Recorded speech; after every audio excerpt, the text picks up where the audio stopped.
Welcome in for another edition of Bet. I'm your host, Anita Marks, and we've got a jam-packed show for you, and it's going to be a good one. Getting you ready for the big Monday Night Football game, right? In the Big Easy, with, of course, the Ravens going up against the Saints. Joe Fortenbaugh joins me from Vegas to break that down. Also, Erin Dolan with some NFL picks. We also have Heather Dinich. Her and I go way back to the 305, talking some college football. A lot of upsets this past week. Let's discuss it with Heather. And, of course, Andre Snellings joins us with some NBA picks as well. Like I said, we are covering all the bases, except no baseball, but still we're covering all the bases. Let's bring in Joe Fortenbaugh from Las Vegas. Joe, how you doing? Great to see your face and to have you on to do a deep dive into this Monday Night Football showdown. How you doing tonight? Not good. Not good. You mentioned no baseball. The Phillies are my team. They went down. The Union, I guess if I had a soccer team, that would be them. They went down.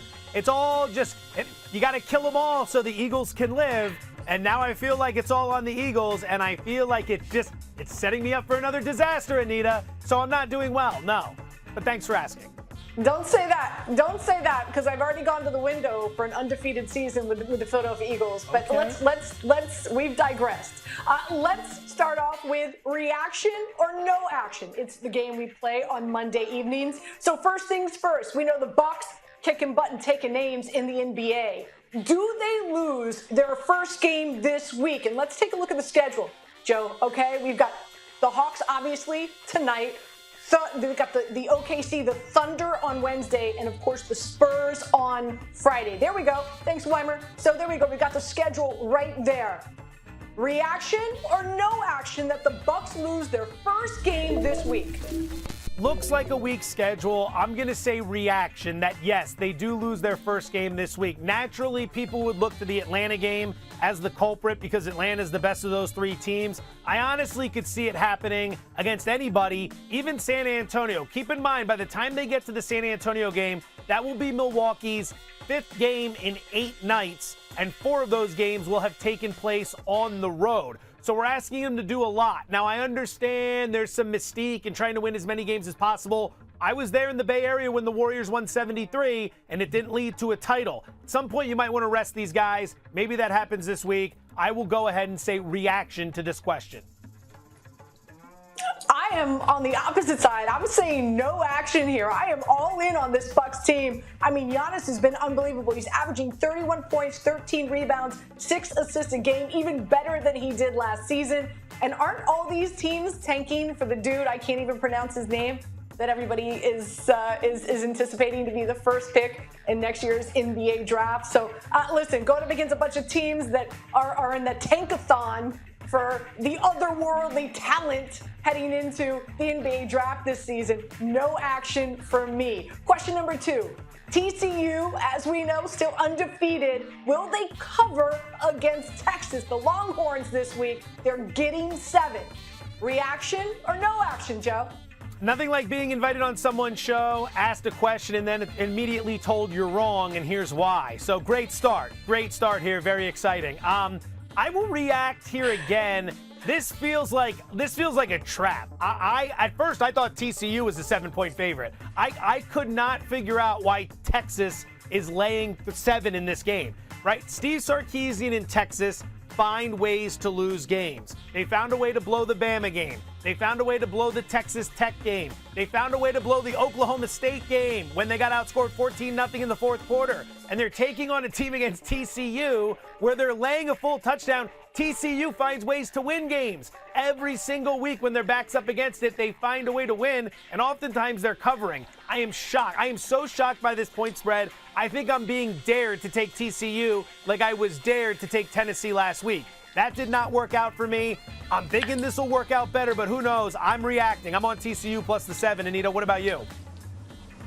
All right. Yeah, listen, welcome to the show. I agree. Reaction here. Absolutely. Listen, this is such a big game for TCU. Going to have Heather Dinich on with us a little bit later, Joe. But, man, they beat Texas for sure. The committee's got to put them in the top 4. And then, of course, you know, on that road to winning the Big 12. My only concern is Quentin Johnson in his ankle. Hopefully he can be active. You know, I like to call it active and attractive because if he can, I mean, this TCU offense, they've been unbelievable with their offensive coordinator, Garrett Riley. So I think that they can put up a gazillion points against Texas. Of course, if Johnson is healthy, this will be their biggest road test. But I believe in those purple frogs. Last but not least, the Baltimore Ravens win Monday Night Football game in anywhere between 1 to 6 points. Okay, so they win anywhere between 1 to 6 points, and you could get that at plus 275. Reaction or no action? All right, so first of all, you should go first here. You're plugged in with the Ravens. I am not. So I should just have the ability to tail your information. This is such a setup right here. I would go ahead and react as well. Why not is my mindset, right? We've got a spread of 1.5. Baltimore's dealing with a lot of injuries on offense. I like them to win the game, but I don't like them to blow out the Saints. We know about the numbers regarding Andy Dalton in primetime. The Saints have been messy throughout the course of the season. I like Baltimore to win, but like I said, I don't see it being a blowout. So given that price, them winning in the range of 1 to 6, I would take a shot at that number. Sure, we'll call it beer money, Anita. Beer money. I mean, you're gonna have to win more than that here in New York to buy a beer. But there's no action here for me, Joe. I know we're gonna do a deeper dive into this matchup in just a hot second, but I don't believe the Ravens win. You've got a Saints team. They're the #1 rushing defense in the NFL, and believe it or not, Andy Dalton in this Saints offense has been top 7 in the last 4 weeks since he was appointed the starter. So, but let's do that deeper dive. And we know the Baltimore Ravens favored by 1.5. The over/under here is at 46.5. How are you playing it tonight? All right, I'll give you 2 bets in regards to that. I would play the under on the total, and I would play the Ravens in the first half minus half a point. As to the under, the Raven defense has been better since they played Miami and they got hung. Miami hung like 40 plus on them. In the 6 games since, they're only giving up about 22 per game, and they just picked up Roquan Smith, the linebacker from the Bears. So I think you get a pretty good Ravens defensive effort against Andy Dalton. Meanwhile, when you look at and Michael Thomas being out as well. Now, meanwhile, you take a look at Baltimore, and you've mentioned this, a lot of key players out. Rashad Bateman, a wide receiver, out. Mark Andrews, the tight end, doubtful. Gus Edwards, doubtful. J.K. Dobbins, out. I would play under here, but I would play the Ravens in the first half. Lamar Jackson is covering the first half spread 65% of the time as a starting quarterback in the NFL. 57 regular season starts. He's covering 65% of the time. Harbaugh has 10 days to get ready for this game. Baltimore's got a very good first half point differential. I believe it's plus 4.7. The Saints are somewhere around minus 2.3. So it's an under for the game, and it's the Ravens in the first half. Do you agree with any of those, or are you just going to go ahead and spit in my face again? I don't think I've ever spit in your face, but I love where you're headed in regard to the Ravens in the first half, and I'm gonna go even one step further. I love the Ravens in the first quarter. You hit on it, right? This is a Baltimore Ravens team. I know Harbs really well. Spent 4 years in Baltimore. He prepares unlike any other. Well, maybe Andy Reid, maybe Vrabel, not sure, but when you give him extra time, and they've had 10 days to prepare for this, along with Lamar Jackson. In the first half, Lamar Jackson is 38, 19, and 12 against the spread when given 10 days or more to prepare. So I even like the Ravens in the first quarter. Now, like I said, I think the Saints win the game, so I'm also going to play the Saints getting the points, plus 1.5, plus 1 in some places. As you said, no Bateman, no Andrews, no Edwards, lack of a lot of weapons for Lamar Jackson to throw to. And as I said just a second ago, this is a Saints defense #1, not just against the rush and running backs, but one of the best defenses against scrambling mobile quarterbacks. And we know that's the big part of course, Lamar Jackson's game. I do like the over here, though, Joe. And here's why. You know I like to do those deep dives in regard to the officiating crew. Yes, I do. Brad Rogers. It's his officiating crew that is overseeing this game. They call the third most penalties of any crew in the NFL. The Saints are the 3rd most penalized team in the NFL, and it's a lot of defensive holding. So I think it's going to be a lot of defensive holding calls. It's going to benefit a lot of offense, and I do like the over here tonight. So we're on opposite ends there. We'll see who gets to buy the keg. But with that being said, tell us some of the prop bets you're going to be playing tonight. Great. Another officiating crew that likes to call penalties, because it was great with Cleve Lakeman's crew last night. throwing flags on every play. That's exactly what I want to see for a standalone game. Although those deep dives you do on the officiating crews are always so awesome. 2 props for you tonight. Kenyon Drake, Ravens running back, over 44.5 rushing yards. And then Isaiah Likely, the tight end from the Baltimore Ravens, over 41.5 receiving yards. Both these guys should be the beneficiaries of increased reps and snaps because of injuries to the possession. Look at Kenyon Drake, for example. You made a great point. The Saints have a very good run defense, but J.K. Dobbins is out. Edwards, I always get it. Gus Bradley, Gus Edwards, too many Gus's. Mount Gusmore, all right?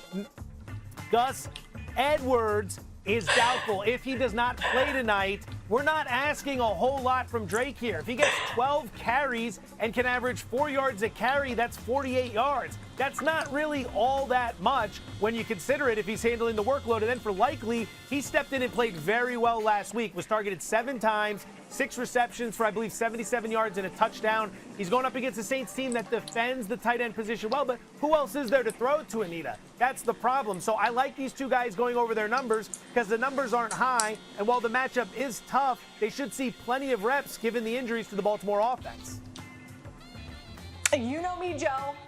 It is a Monday night. It's a standalone game, and I play a plethora of prop bets. So sit back, relax, check out this graphic. First and foremost, I'm going Andy Dalton over passing attempts and over passing yards. Dude's averaging 40 attempts a game. Ravens secondary has already given up over 2,000 receiving yards and 12 touchdowns. So I think Andy Dalton has a field day.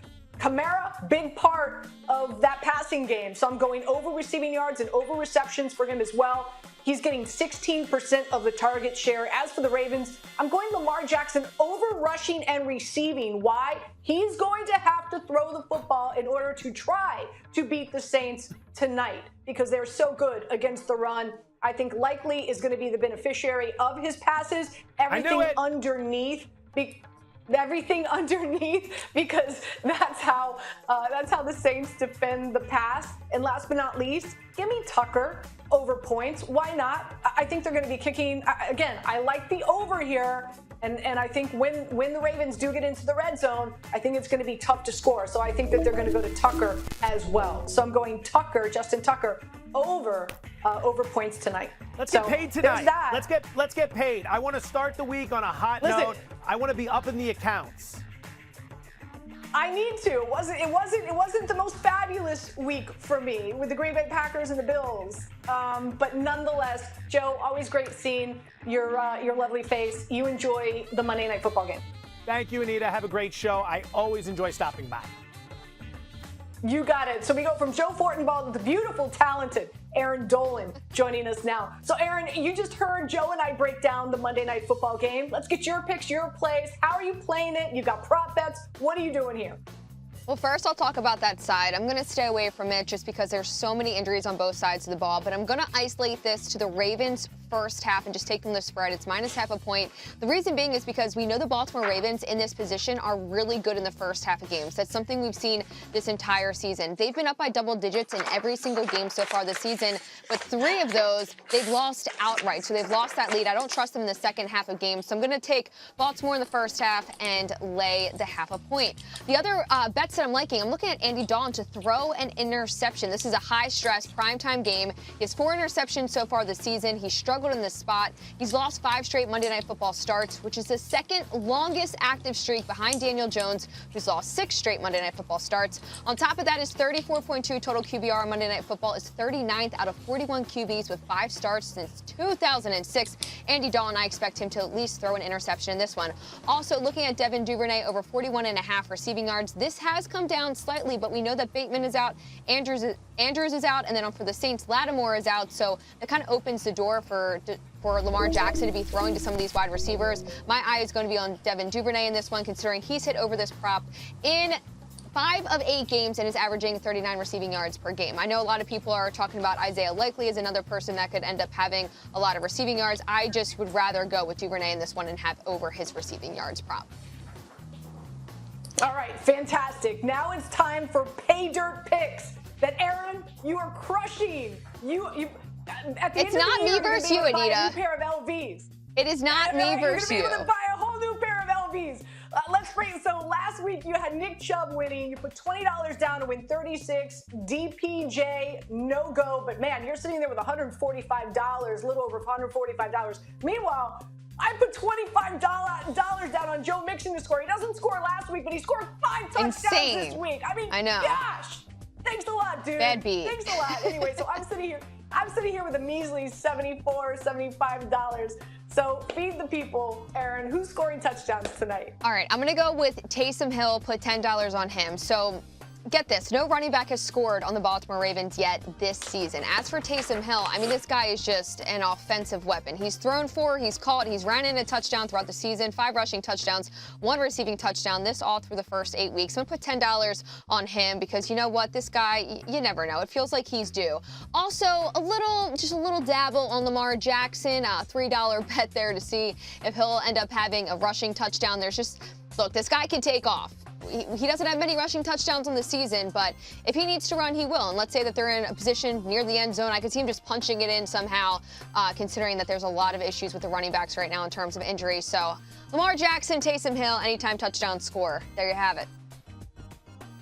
All right, I've got to make up some ground here, okay? So I'm going with another $25 wager that Alvin Kamara scores a touchdown. Listen, he is the straw that stirs the drink offensively for the Saints. They're utilizing him big time in the passing game, and that's how you score against the Ravens, is in the passing game. Also, likely, I do believe, that's another touchdown in regard to the fact that Lamar Jackson loves targeting tight ends in the red zone. And last but not least, Taysom Hill, 36% of the snaps. He could pass, he could catch, he could run, he does it all. He's that Army Swiss knife, right? That's how we phrase it for the Saints. So you never know. It's a crapshoot, but I'm going to put some money down that he's going to score a touchdown as well. Erin, thank you so much for spending time with us. You enjoy your Monday Night Football game, my friend. Thank you. You too. Bye-bye. All right, so we go from Erin Dolan to, and I said it before, Heather, 20 years? 20 years? You and I were sitting in a radio studio in Fort Lauderdale, Florida. If I would have said to you, Heather, 20 years from now, you and I are going to be working for ESPN. We're going to sit down on this bet show, this well-produced bet show, and you and I are going to be talking college football 20 years from now. What would you have said to me? I'd say, Anita, we're not that old. It was 5 minutes ago. Stop. Okay, we'll keep it our little secret. All right, let's dive into it. It was a crazy week of college football, right? So let's start first and foremost. Tennessee loses to Georgia. The playoff predictor now is saying that their odds of making it to the playoffs now increased. So it was 62 before. It's now 64. Explain to us why and how is it that a loss will help Tennessee in the eyes of the committee? Explain this to us.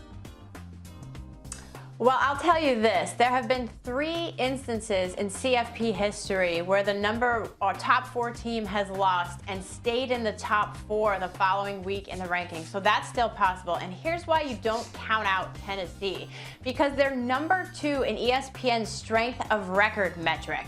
And if they finish 11-1 without winning their division or playing for the SEC championship, they can still have a win over the potential SEC champions if LSU goes on to win the title, to win the conference championship, if LSU beats Georgia. So the reason the committee liked Tennessee so much last week was because of huge wins against LSU and Alabama. Those wins aren't going away. The question is, can they sneak into the top 4 on selection day when it matters most without winning a conference title? Those odds will increase if LSU wins the SEC because they would have a win over the champs. A convincing win. They beat them bad at home. Roll Tide all the way down to another loss that we saw in overtime against LSU. So now they've got 2 losses on the season. Now, I know the committee loves Nick Saban and Alabama, but I know they don't like 2-loss teams. So does this now exclude Alabama from consideration? It does exclude Alabama because in order for Alabama to have a snowball's chance at winning the division, Alabama has to win out its conference games, and LSU would have to lose all of its remaining conference games. They play Arkansas and Texas A&M I would not predict that to happen by any stretch of the imagination. So I think they're out not only because they're not going to win the West, but Anita, they haven't played well. They look bad. They have not gotten the push up front on their offensive line. The receivers have dropped balls. They've made too many mistakes. If you go back to that game and you talk about the first turnover in the end zone that happened, these are the kind of mistakes that have piled up along with penalties and turnovers, and Alabama just doesn't look like a top 4 team. But don't rule out 2-loss LSU. I know you said that there hasn't been a 2-loss team in the CFP. LSU has a chance to make history. Let's talk about Clemson, right? They get manhandled in South Bend, so I'm wondering, how does the committee look at the ACC now as a whole that they got dismantled by a 3-loss Notre Dame team? On Tuesday night, when this second of 6 rankings comes out, Clemson and the ACC is going to sink like a rock, Anita. It was not good. Dabo Sweeney called it a really bad day. I said it was a terrible, horrible, no good, very bad day. They've had struggles at quarterback, turnovers. They were on the road. Look, I think what you're going to see that's going to hurt Clemson, in addition to that loss, is Syracuse and Wake Forest probably drop out of the CFP's top 25, and those are Clemson's 2 best wins. It wouldn't surprise me if NC State, North Carolina are still ranked by the committee, but they're on the outside looking in. And with 1 loss, I think that opens the door for the Pac-12 champion to get in on selection day if they have 1 loss. I don't care if it's Oregon, USC, or UCLA. A 1-loss Pac-12 champion, in my mind, would get the nod from the selection committee ahead of a 1-loss Clemson ACC champ. Okay, Heather, so let's look forward. Real big game for TCU going up against Texas. Joe Fort and I were just talking about it. We both like TCU getting the 7. With that being said, how does the committee look at TCU right now? Do they feel that they're deserving of being placed in the top 4, or do you think that they're going to wait to see how this game plays out with Texas? That's so tricky. So my gut says that TCU is going to sneak into the 4th spot this week because there was so much chaos at the top, and with Clemson falling out, it opens the door. Does Tennessee fall into that 4th spot instead is one of my biggest questions, because the selection committee has had issues with TCU's defense and the fact that they are constantly playing from behind. And it happened again on Saturday against the 5-loss Texas Tech team. So you can either look at it as, wow, this team keeps finding a way to win, or this team is giving up too many points in the first half. So I think the selection committee gives them the nod this week. We'll see if they can sustain it if they get in there, because at Texas, at Baylor, 2 really tough road trips. Okay, so we know who your 1 is. Who are the other 3? Yeah, Anita, I have Georgia number 1. I think that's a no-brainer. I think they stick with Ohio State at number 2 because that win against Notre Dame continues to look better. Michigan at number 3, their running game. They have the best offensive line in the country, I think. And I put TCU at number 4 because I think the Horned Frogs deserve it this week. They keep finding ways to win. Heather, you rock, girl. So proud of you. I always love, oh man, Heather and I go way back. Nobody knows college football. Nobody has their finger on the pulse of college football better than you. We're blessed to have you on Bet tonight. Thank you, my friend. Thank you so much, Anita. Always good to see you. You got it. So we go from college football to the hardwood. And Andre Snellings joins us now. A little bit earlier, Joe Fortenbaugh and I, we were talking about the Bucks. We know they're going up against the Hawks. I like the Bucks tonight. I'll lay the points. They've been unbelievable. But let's hear it from the guy who, again, not only does Heather know college football better than most, you know the NBA better than most. So how are you playing tonight's Bucks-Hawks game? Yeah, I'm going to play it down to the wire because I want to know if Trae Young is playing or not. If Trae Young plays, then I'm going with the over because he tends to own the Bucks. The Bucks have been winning with their defense, but they play defense from the inside out, and they rely on Drew Holiday to be able to slow down the best point guard on their opponents. Well, the Hawks have 2 all-star point guards, and Trae Young averaged 33 and 11 against the Bucks last season, and he's already hit them up for 42 and 5, I believe, the first time they played, when, by the way, they combined for 238 points. So if Trae is on the hardwood, I'm looking for the over in tonight's matchup. So again, it is the Bucks. It opened at 2.5. It's now sitting at 4 against the Hawks. 226.5 is the over-under total. You've got Kings going up against the Warriors. Warriors favored by 7.5. The over-under is at 233.5. Dre, how you playing it? I am going with the Kings plus the 7.5 points.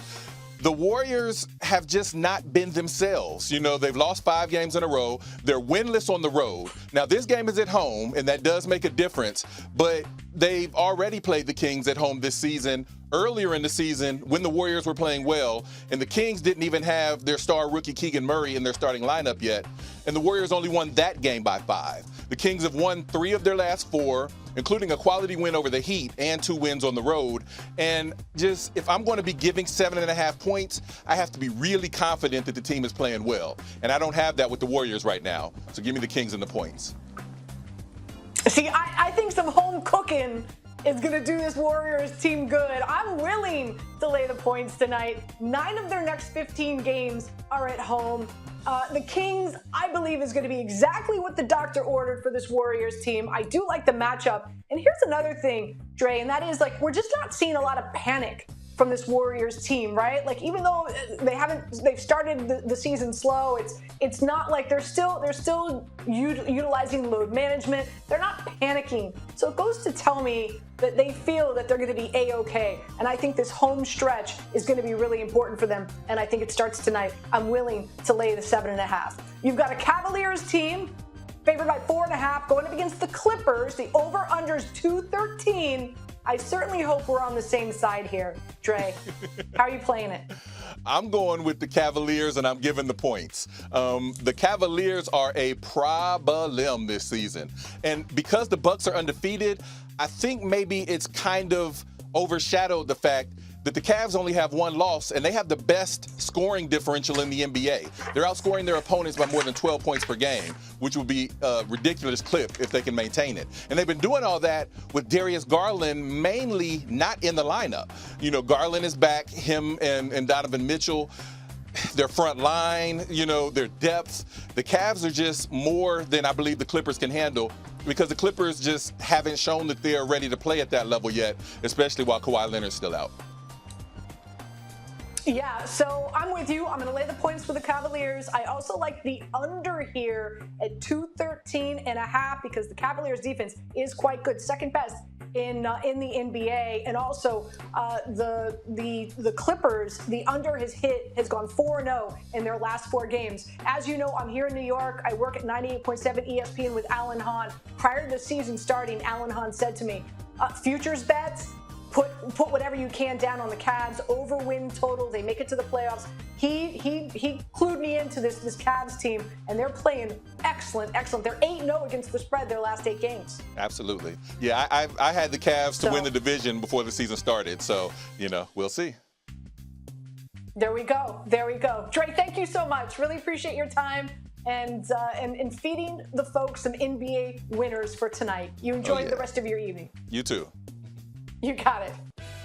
All right. As always, we like to end the show with, before I let you go, and what an interesting, not only just an insane week for college football, but an insane week for the NFL. Check this out, okay? In week 9, dogs went, I want to say 7-0, possibly 6-1, depending on when you got Atlanta. Let's check this out. The Lions, the Jets, and the Jags all won straight up as home dogs, okay? Of course, how can we not forget the Jets beating the Bills yesterday? The Bears, Washington, and the Texans covered. Okay, right there, that's 6-0. Now, it depends where you got the Falcons. If you got the Falcons at 3, you pushed. If you got the Falcons and you bought it up to 3.5, you won, you went 7-0. Obviously, if not, you got them at 2.5, then you lost. Home dogs this season, 31-23-2, which is almost a little over 57% winning percentage, which gives you a 9.7 return on an investment. So obviously this season, the home dogs are crushing it. We've got 3 home dogs heading into this week. The Panthers getting the points against the Falcons, the Packers getting the points against the Cowboys, and the Steelers getting the points against the Saints. # run, don't walk. Go to that window, put your money down on the Steelers, coming off more time, a bye week to prepare, get Kenny Pickett ready. They're anticipating to have TJ Watt back in action on defense. So if there's a dog in the fight this week I would jump on, it would be the Pittsburgh Steelers. That's what you need to know before I let you go. Enjoy the Monday Night Football game, everybody.